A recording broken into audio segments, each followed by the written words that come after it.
Hi besties, and welcome to day 21 of 30 in this series where you're following along with me and getting advice and tips on making your handmade product line.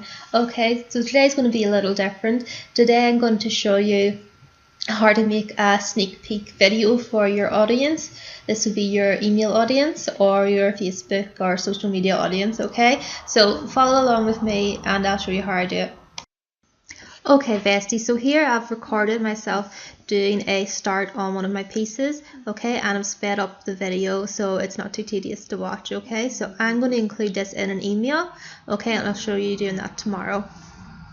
Okay, but you can easily include any sort of sneak peek like this. You can take a video on your phone, or if you have some sort of little camera, you can use that, and then you can use some basic software to just speed that up, apply some music, and then send that out to your audience, whatever way you're choosing to send it, whether it be email or on your social media links, okay?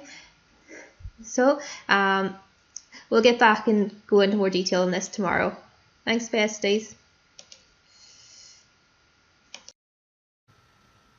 Okay, thanks for watching besties. I'll see you tomorrow, and don't forget all of the extra details on how to make your own 10-piece handmade product line is down below, and you can find that at my link at www.joreilly.com/formula. I'll see you tomorrow besties.